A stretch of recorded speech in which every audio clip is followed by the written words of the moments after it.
Van sobbed the entire way home. Her thoughts spiraled around all the lives lost or harmed because of her. Mrs. Lan, her mother, even Aunt Fong's accident, and now the monk who had nearly been killed trying to help her. Her body shook with guilt. On the darkening, empty street, Van felt like a ghost, like her existence had no purpose anymore. When she reached her front gate, she stopped crying. Her face went cold, her eyes empty. She knew what had to be done. She reached for the gate and saw the red envelope the monk had tied there that morning. Suddenly, it burst into flames, igniting on its own. Van recoiled as a voice rang out. "Hee hee, that old man deserved it. He dared to seal me out with his little charm. I couldn't appear all day. Hee hee hee." She remembered what the monk had said. The red envelope's protection has expired. Now she understood. That red charm had kept the spirit trapped inside the house while she went to the temple, to free Mr. Tone's soul and the souls of everyone he had harmed. When the charm lost its power, the spirit broke loose and attacked the monk. He had predicted this would happen. He had even warned her. "Perhaps we shall never meet again." Van clenched her fists. She realized now how twisted this spirit was. It wanted her to itself. Anyone Van cared about, it would destroy. It nearly killed the monk simply because he tried to help.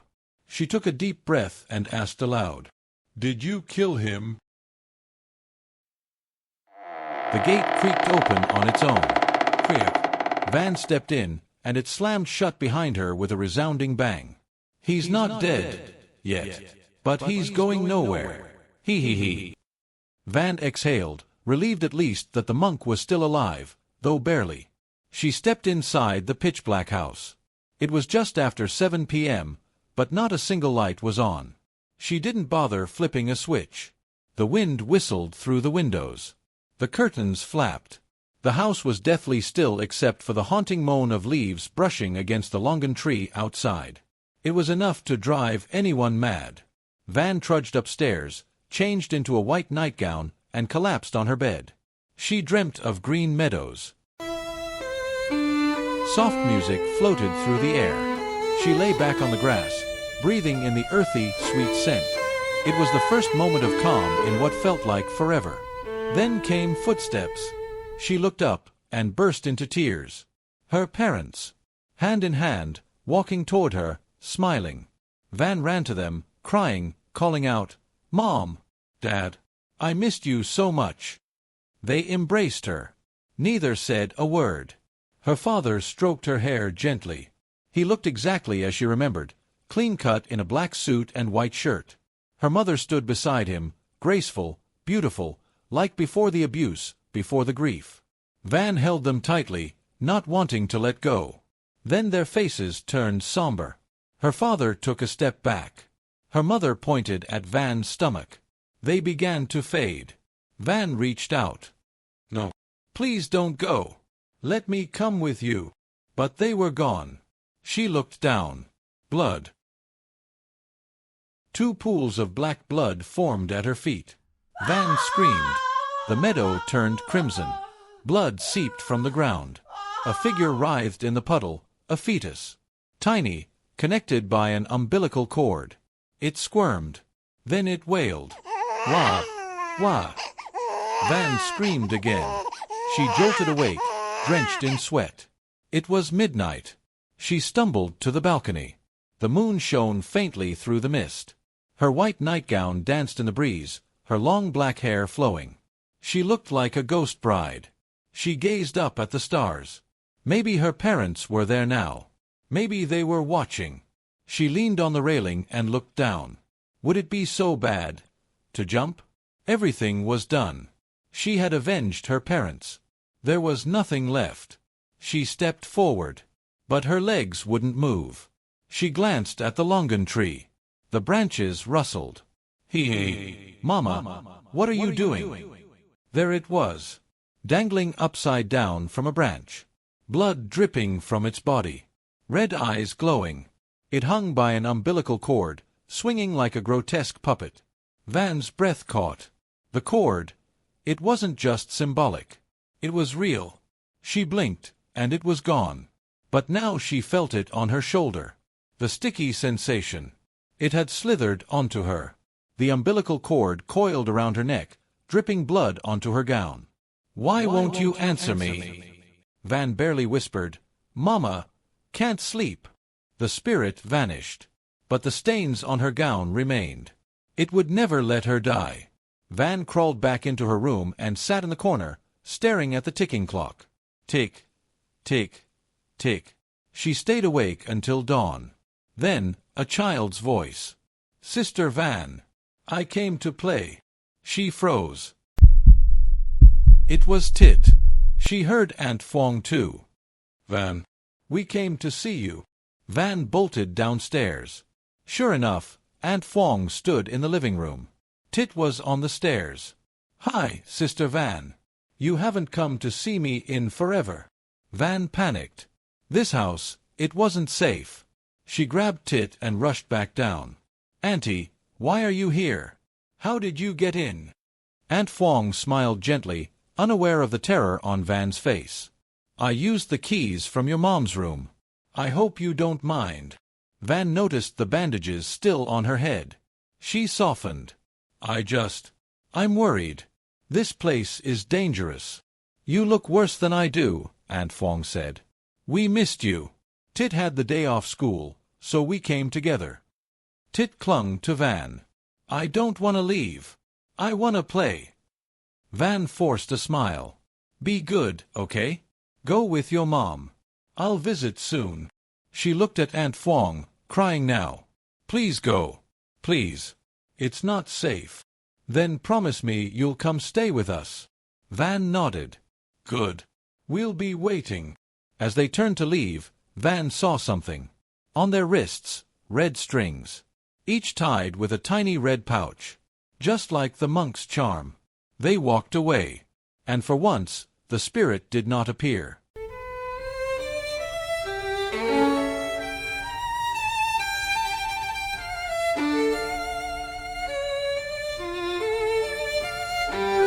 Muon's expression grew serious. She looked Van in the eyes and said slowly, "Your aunt went to see the monk. She must have followed you that day, and with what she sensed, heard from others, and no doubt what the monk himself shared, she understood. That's why both she and her son wore those red charm bracelets." She took a sip of tea and gestured for Van to relax. This meeting was more open-ended than their last. Still, revisiting those painful memories took a toll. "Everything in this world exists in balance," Muon continued. "Good and evil. Yin and yang. Where there's good, there will be evil. Everything has a counterforce. It's just that the monk didn't have the strength to suppress it. His red envelope was like the 5-colored cloth I gave you. But he follows the Buddhist path. He heals, he doesn't harm. So he didn't know how to purify such cruel, malicious magic. It's fortunate he's a powerful monk. He survived. But the curse of that cursecraft will linger with him for the rest of his life." Uncle Nam interjected, "So, do you think our master can help her? We know a bit about cursecraft, but this is no ordinary case. I've never felt such cold, heavy energy from anyone stepping into this room before. Not even in our own." Muon raised her hand sharply. Uncle Nam fell silent mid-sentence. That half-spoken line made my skin crawl. "Do they keep cursecraft too?" I thought. It wouldn't be surprising. Uncle Nam and Muon had long been known for taking people to remote regions for healing rituals. They weren't just spiritual hobbyists. They had a reputation. I remembered how Uncle Nam stopped Van from entering the ancestral room the first time. No one in our family ever claimed to have spiritual gifts. Except him. After marrying Muon, he gave up drinking and meat altogether. I even remember him barbecuing dog meat back in the day. Not anymore.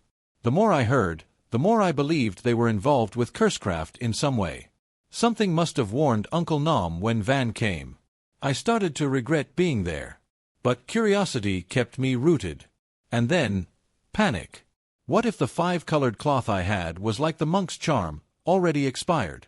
What if it was sitting on my shoulder, staring at me with those blood-red eyes, whispering that sick little laugh? He. I tensed, slowly turning to glance at my shoulder. Nothing. I nearly passed out with relief. Van looked calmer now. Maybe she saw how shaken I was, because she smiled. I felt silly. But who wouldn't? The incense smoke, the cold, the solemn faces, it all felt like a scene from a ghost tale. The ancestral room in their house was always colder.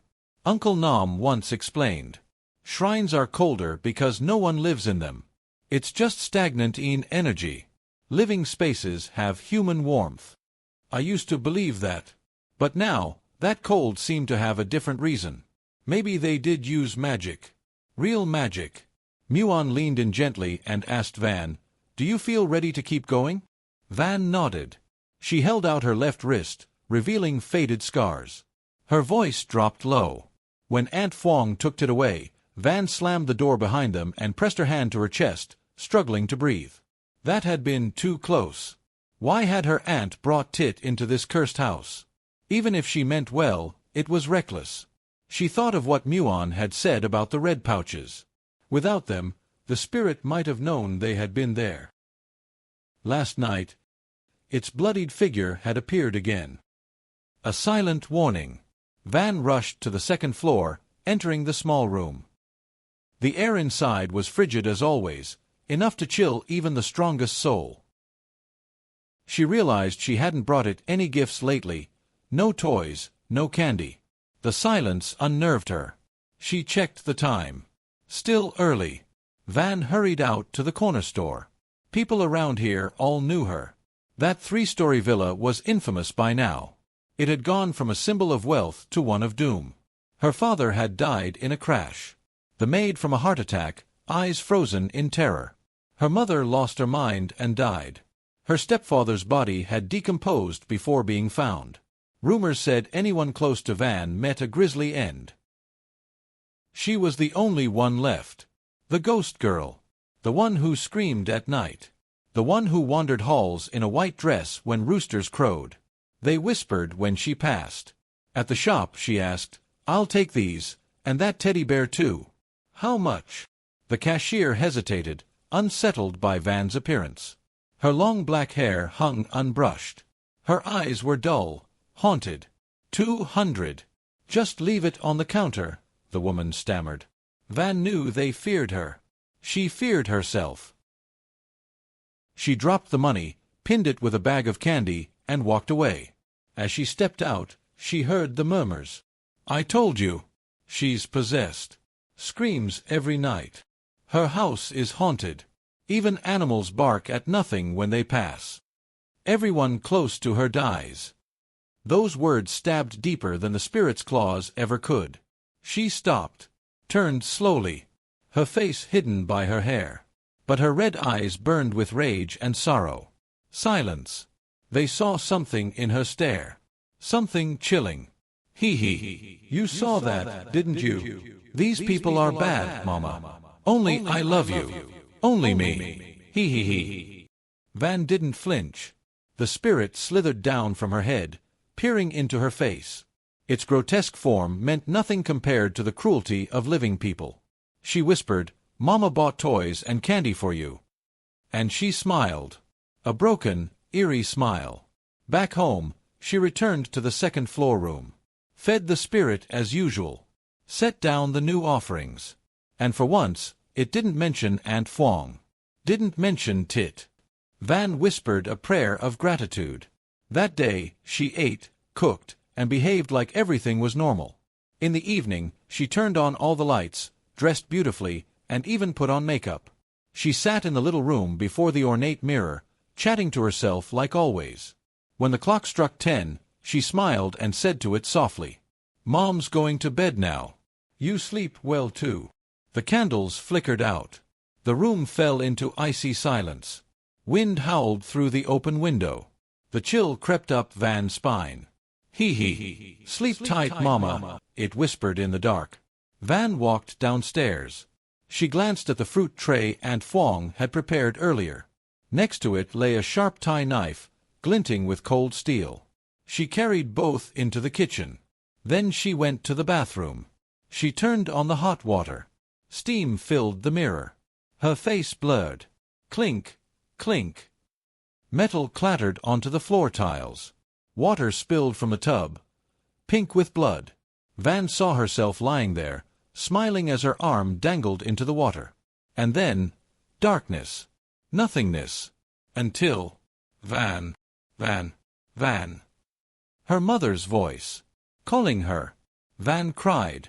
Finally, she wouldn't see the spirit again. No more cruelty. Just peace. She opened her eyes. White. Not clouds. Hospital sheets. Fluorescent lights. She sat up. Mama. Mama, she called. No answer. Just Aunt Fong, gripping her hand, tears streaming down her face. Thank heavens. You're alive. There was no heaven. No warm embrace. Just a bandage on her wrist. And the bitter realization. She was still alive.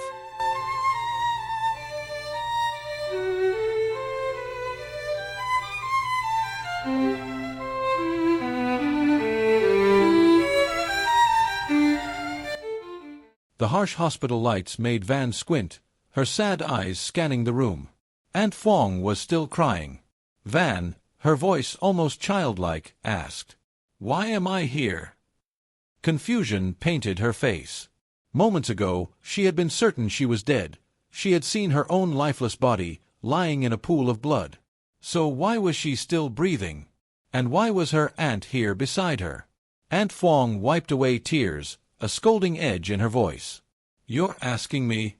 Why did you do something so foolish? If I hadn't come in time, you'd be gone. Thank heavens you managed to call me before you did it." Van blinked in confusion. She didn't remember making any call. She had gone into the bathroom with a knife, not a phone. She looked at her aunt, stammering. I called you."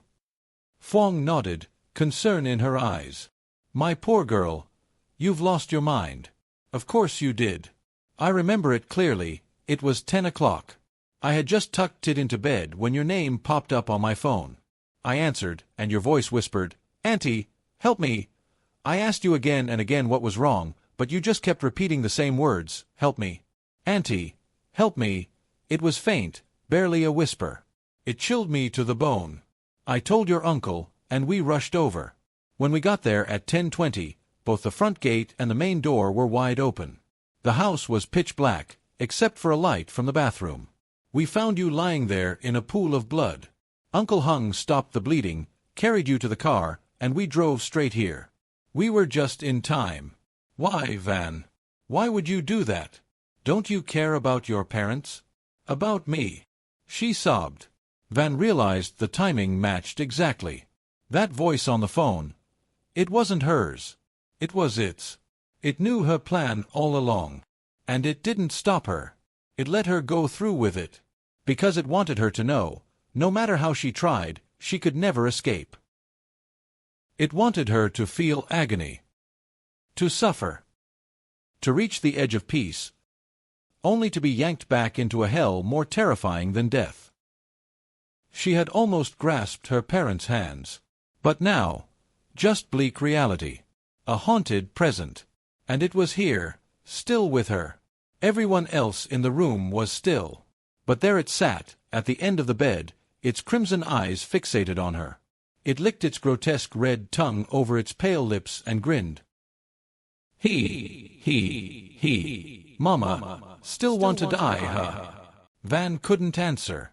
Her throat felt stuffed with something crawling. She gasped. 2 massive leeches squirmed out of her nose. She could feel them in her ears, too. She coughed blood, and within it, more leeches writhing. They poured from her eyes, her nose, her mouth, her ears. Her entire face was covered in them. And still it smiled. Hi. You like that, Mama? She reached out, silently pleading for mercy, but the torment only grew. Her blood trickled down her skin as if her very life was being drained. "Van, give the doctor your arm for the shot," a calm voice interrupted. Van jolted upright, gasping for air. Her aunt had spoken. A doctor stood by her bedside, preparing an injection. She looked around, touched her face. No leeches. Nothing. The end of the bed. Empty. But the horror still clung to her skin. That nightmare had happened while she was awake. It's from the blood loss, the doctor explained. Your body's severely weakened, which can trigger hallucinations or psychological shock. You need rest and nutrition. We'll bring your full health report in the morning. For now, try to relax. He reached to disinfect her arm again. But Van suddenly recoiled, screaming. Throw it away. Don't come near me. Fong and the doctor froze. Van was trembling, retreating against the bed frame, eyes locked in terror on the syringe. The doctor stepped closer. Van panicked. She lashed out, arms flailing, legs kicking. She knocked the tray out of his hands. Clang, clatter, crash. Metal, glass, and medicine shattered across the floor. She curled into a ball, terror-stricken by something no one else could see. To her, the syringe wasn't a syringe. It was a leech. Fat, black, writhing in the doctor's hand. "Stay away," she cried. "Just leave me alone." Tears streamed down her face as she clawed at her cheeks, trying to rip the invisible parasites away. Aunt Fong rushed to her, holding her arms tightly to keep her from hurting herself further. "Calm down, Van. No one here is going to hurt you." Slowly, the haze faded. Van looked around. No leeches. Just a broken syringe, now safely tossed into the trash. The doctor turned to Fong. "She's experiencing severe psychological trauma. From what you told me about her past year, it's too much for someone her age. The stress, the blood loss, it's all triggering hallucinations. She needs close monitoring and lots of care." He handed Fong a small packet of medicine. "Give it to her when she's calmer." Now alone, Fong held Van close and whispered, "Please, sweetheart, tell me what's going on. Why did you try to take your life? I told you, just wait a few more days and I'll find someone who can help. Once you're discharged, you must come stay with me." Van gripped her aunt's hand tightly, trembling. "I can't. It will kill everyone, just like it killed Mrs. Lan. Mom, and that monster Tone." Fong's voice quivered. "It? Who is it? Please, tell me everything." Van suddenly screamed. She buried her face in Fong's chest, one hand pointing toward the end of the bed. "There. It's right there. It's laughing at you." Fong's heart skipped a beat. It was 3 a.m. The hospital hallways were dim. Most rooms had their lights off. Only Van's was still illuminated. She followed Van's finger, but saw nothing. Van trembled so violently she couldn't lift her head. Fong, herself a believer in the spiritual, held her niece and began chanting a Buddhist prayer. The lights flickered. Van was drenched in cold sweat, her hospital gown clinging to her skin. A chill swept through the room, biting into Fong's bones. Something was here. She felt it. And then, briefly, she saw it. It was still sitting at the foot of the bed, watching her. Fong held Van tighter and shut her eyes. She didn't want to see it anymore. A child's laugh echoed near her ear. He. The lights stabilized. Fong opened her eyes slowly. Her hands trembled. Never had she known such bone-deep fear. The bedsheets at Van's feet were a mess, except for one perfectly smooth circle. As if a child had been sitting there all along. Van was still shaking, scratching at her arms until they bled. Her eyes burned red, wild and feral. She whispered, It's gone." She collapsed, exhausted. Fong gently lowered her onto the bed, still holding her hand. "Don't be afraid," she whispered. "Say no more. I understand now." It was now 4 a.m. The hospital was eerily quiet. Fong, drained, lay beside her niece and finally drifted off. The lights stayed on. But Van was still awake, eyes wide. She faced Fong, but she knew something was lying behind her. A whisper, her own voice, slid into her ear. Turn around. Turn around and look at me. I'm right behind you. Look back." A cold hand caressed her back. A giggle followed. What's wrong? Too scared to turn around. Van knew if she turned, she'd lose her mind. She buried her face in Fong's chest, praying her aunt was still awake, praying she'd save her. But Fong didn't move. Even though Van clung tightly to her, her body lay still. Like the world had frozen, and Van alone remained, trapped in this living nightmare. She felt Fong's body grow colder. Van tried to look up, but Fong's face was hidden beneath her long hair. And the whisper behind her continued, low and hollow. Look at me. I'm right here. I'm waiting. Van shut her eyes tight and pressed herself deeper into her aunt's arms. Hoping, praying, not to be alone in this hell.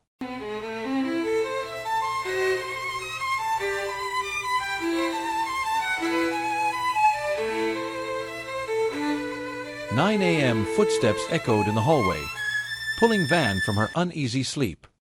Morning light spilled into the room as a nurse drew back the curtains. Van's eyes darted around. Aunt Fong was gone.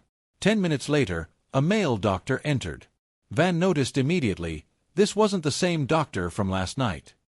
She sat up, reaching shakily for a glass of water. The doctor helped her and looked around, puzzled. You're Nguyen T. Ton Van, right? Where's the woman who brought you in last night? Van shrugged slightly. That's me, yes. My aunt probably just stepped out for a bit. The doctor hesitated for a moment, then handed her some medical paperwork. We usually review results with a guardian present, but since I'm already here, I thought I'd give you a quick update. Your vitals are stabilizing. The only concern is physical exhaustion and psychological distress. I'd advise your family to keep a close eye on your recovery. Van said nothing. Her expression was unreadable as she flipped through the documents. The doctor added, young people these days, always acting rashly. Whatever's going on, it can be worked through. You should always talk to your parents, your elders. Do you realize, if you had waited just a little longer, you wouldn't have only taken your own life? His words trailed off, just as Van turned to a page that made her blood run cold. Diagnosis: pregnant. Estimated fetal age: 8 weeks. Her heart stopped. The doctor kept talking, oblivious. You need to take care of yourself, especially now. Children are innocent. You still have people who care about you. Don't ever think death is the answer. If your guardian returns, please have them come see me at my office. In the meantime, get some rest and eat well. Everything else can be handled. Just then, a nurse called the doctor away. Van sat frozen. Pregnant. It was Tones. How could her life have come to this?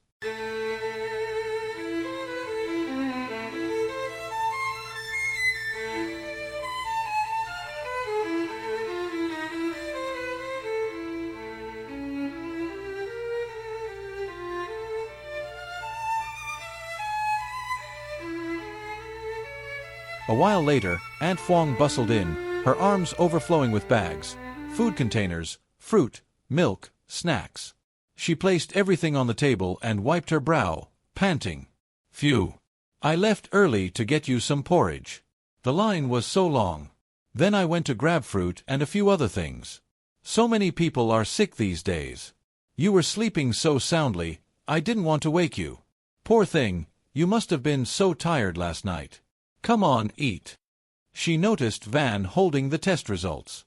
What's that, sweetie? Let me see. Van handed them over. After skimming through, Aunt Fong beamed. Thank heavens. Nothing serious. The doctor just says you're weak. Thank you, Buddha. All right, eat up now, then take your vitamins. Van gave her a weak smile, then took her aunt's hand gently. Auntie, I'm feeling better now. Let's go home. The smell of antiseptic is making me sick. Can we check out today? Fong frowned. You just got here. You can't leave after 1 day. Stay a bit longer. Get your strength back. You still look pale. My poor girl. But Van insisted, pleading. It's so noisy here, and I can't sleep in this place. Besides, the doctor said I'm just weak. That's all. I've made up my mind. I won't do anything stupid again. Please let me go home with you. I'll eat everything you brought. I promise." Her tone was sweet, her logic sound, and her promise to move in after discharge sealed the deal. Reluctantly, Aunt Fong agreed. Van quickly changed out of her hospital gown into new clothes her aunt had brought. As she did, she crumpled one of the test result papers in her hand and quietly slipped it into her pocket. Hand in hand, they walked out of the hospital. Fong's face glowed with relief, believing her troubled niece had finally turned a new leaf. Van smiled too, but beneath that smile was pain, shame, and the heavy truth of an unwanted life growing inside her. As they left the hospital, Van could still hear it. That high-pitched, mocking giggle echoing through the walls like a ghost.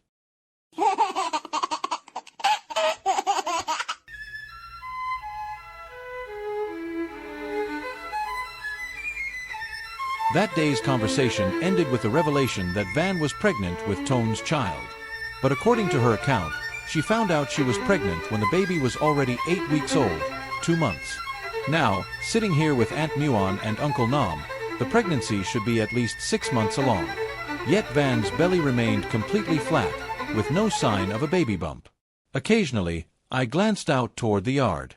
The plump woman adorned in gold jewelry still sat calmly at the stone table under the lush gourd trellis. Though the discussion had gone on for quite some time, she didn't show the slightest sign of impatience or concern. She waited for Van with poise and grace. At first, I thought she was Aunt Fong, but Van had described her aunt as slim and modest. This woman's identity was only known to Aunt Muon and Uncle Nam. All I knew was that she was one of their clients.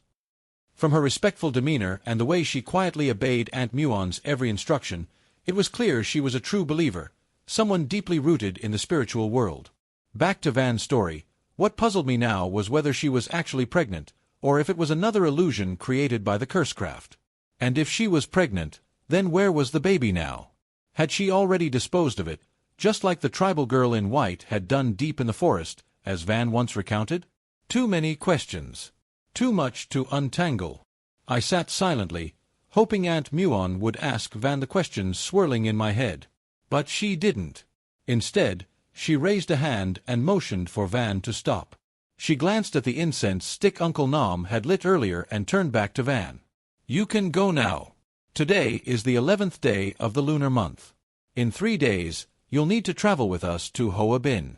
But you must go alone." Van nodded and asked, "What about the jar, Auntie?" Without a word, Aunt Muon signaled for Uncle Nam to bring out a small black pouch. It looked like something a noble lady might wear in a historical drama, only pitch black. I couldn't tell what was inside, but Aunt Muon said, "Of course you'll bring the jar. But once you leave your house 3 days from now, you must keep this pouch with you at all times. Keep it close. Also, don't forget to bring toys and candy, like always. And place the 5-colored cloth under your pillow. Take it with you too." Van took the pouch and bowed respectfully before leaving. Aunt Muon and Uncle Nam didn't move. They waited until Van and the woman outside got in their car and drove away. Only then did Aunt Muon start packing up, and Uncle Nam lit a cigarette, blowing smoke into the air. Then he muttered, "Is this too dangerous? If the master fails to break the curse, we could all be in trouble." Aunt Muon looked straight at me as she responded, coldly, "The moment she stepped in here the second time, we were already in danger." Her words gave me chills. That glance of hers felt like a warning. Those who know the whole truth about it are bound to die. At least, that's how I understood it. They were doing everything they could to contain it until they could bring it to the master in 3 days. As I was thinking that, I suddenly realized Aunt Muon was standing in front of me, holding another black pouch, identical to Van's. But this one had a pleasant herbal aroma. I didn't know if it was the same, but she said, "From now until we return, you must wear this pouch at all times. Even when bathing. Never take it off. And do not, under any circumstances, look inside. Wait until we return." As she placed the strap over my neck, I didn't dare say a word. Her voice had weight, a command you couldn't ignore. I nodded obediently. Then it hit me, her last words. "Wait until we return." I asked, "Auntie, can I come with you? I already know everything anyway." Her brows furrowed. "No. Absolutely not. If it were any other time, maybe. But this time, no. We can't risk your life. No more discussion. When we return, we'll tell you the rest." She turned and disappeared into the house. I looked over at Uncle Nom. His cigarette had burned out. He stubbed it and looked me dead in the eye. "Curiosity can be a virtue. It drives learning. But it can also get you killed. You heard what your aunt said. You should understand by now. From the first visit, and again today, I'm sure you've sensed something. This is just the beginning. Go home, and don't take off that pouch until we get back." I nodded and left. Back at home, I lay in bed, mulling over everything Van had told us. Her life had been pure tragedy. She was still so young, yet her suffering ran deep. I brought the pouch close to my face. Its scent was faint but calming, like dried herbs. Whatever was inside had clearly been prepared with care. The aroma lulled me into a deep sleep. No wonder, I'd spent hours on edge, sitting still in that bone-chilling incense-filled room. I slept until 9 p.m. When I woke up, it felt like a massive stone was pressing on my chest.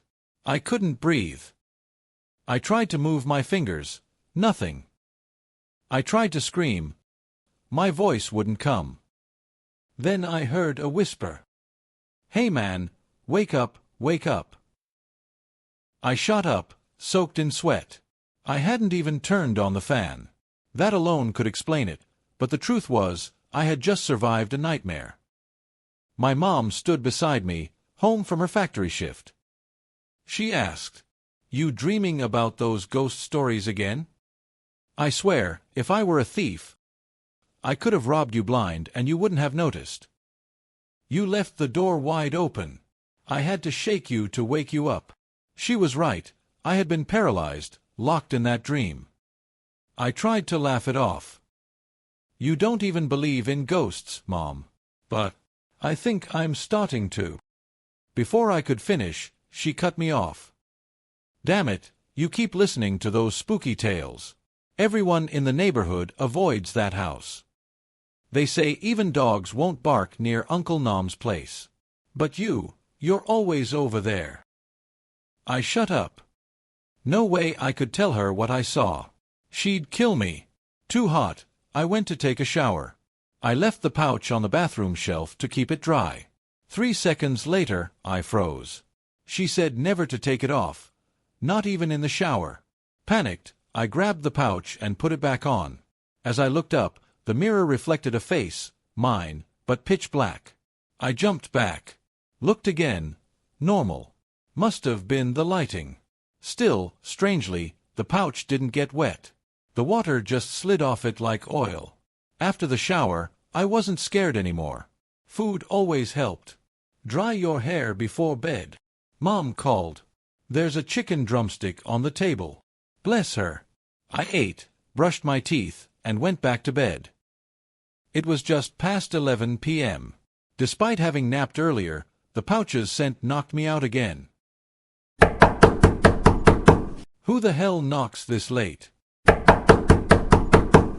It grew louder, faster. But Mom didn't say anything. Annoyed, I stormed to the door, but didn't open it.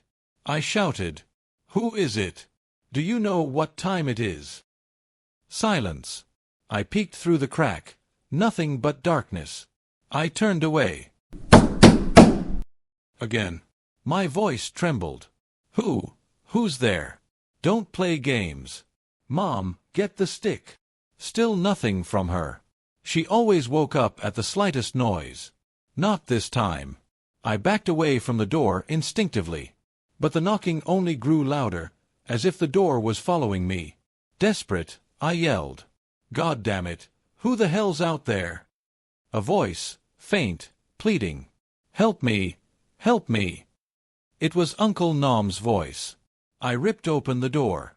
There, on the steps, lay a man, reaching up to knock.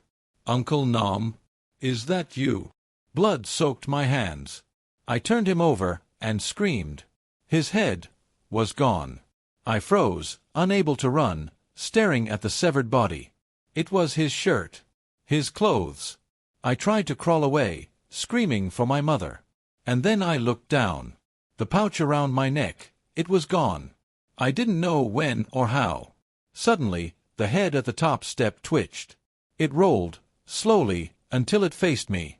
Soaked in blood. Hair matted. But yes, it was Uncle Nom. And then, it smiled. He.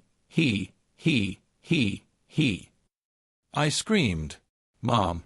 Aunt Muon, please, help me! Help me!"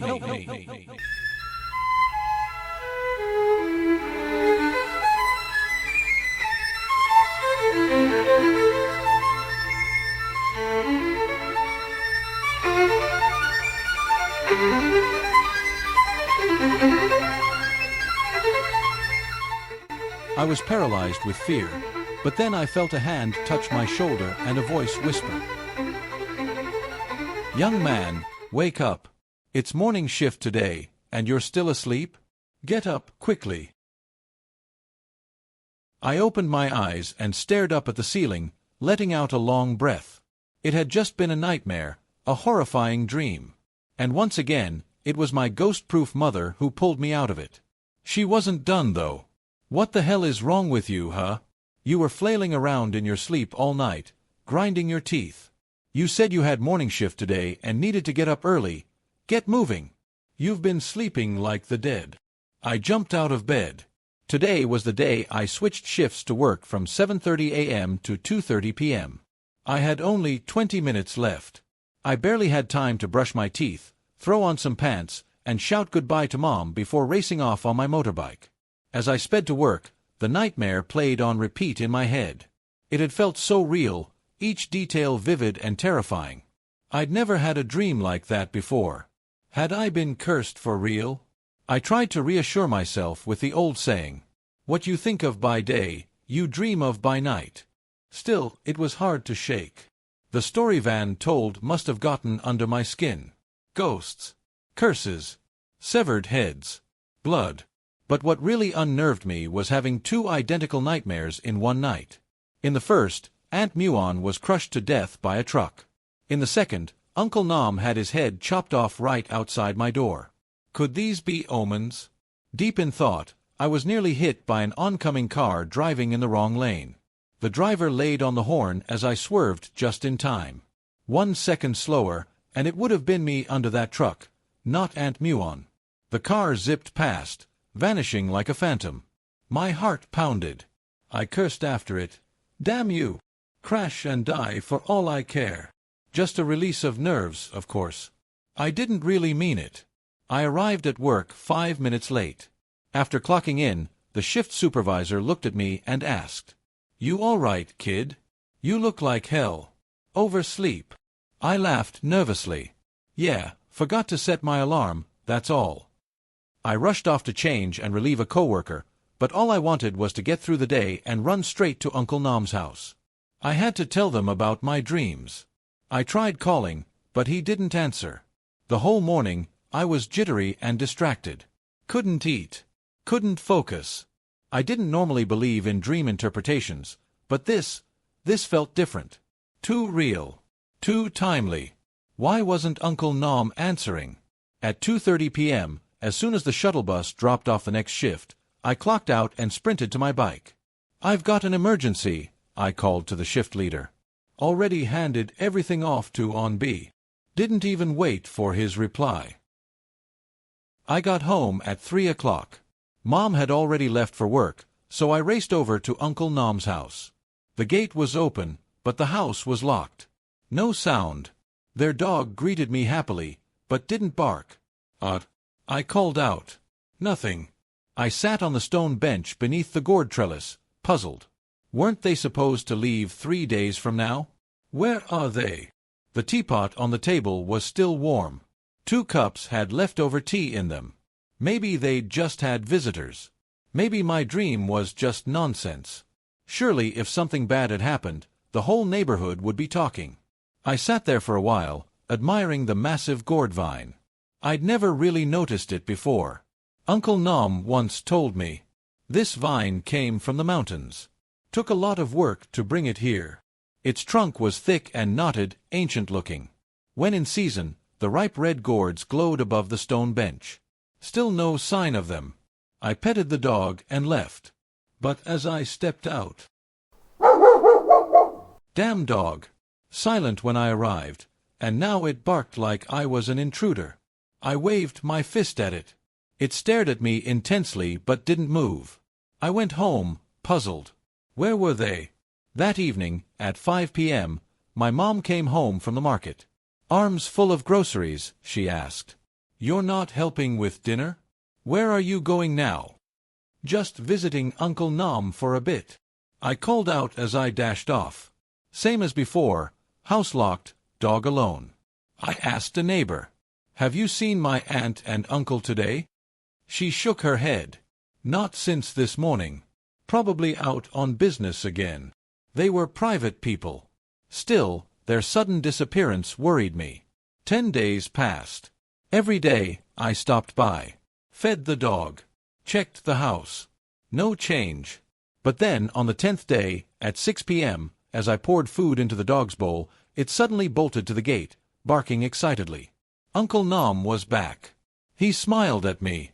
Still feeding my dog, huh? I frowned. 2 meals a day. Like clockwork. Where the hell have you been? And where's Aunt Muon? He didn't answer right away. Just handed me the key to the front door. I opened it, and a wave of cold air hit me. He turned on the light. His face was pale and tired, sunken. He looked thinner, worn. Dropping an old army bag onto the floor, he collapsed into a chair with a deep sigh. After a long pause, he lit a cigarette and finally spoke. You asked where I've been, didn't you? Still remember that girl, Van? Of course I do. But where's Aunt Muon? He squinted, eyes rimmed with exhaustion. Then, quietly, she's not back yet. But it's almost over. Want to know what happened these last 10 days? Did I? Absolutely. I've been dying to find out. Every day I came here hoping you'd tell me. The clock struck 7 p.m. The house was silent. Just the two of us.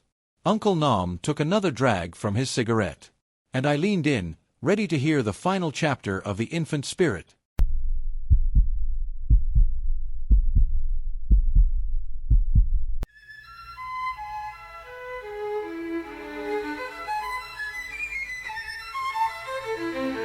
End of Part 4.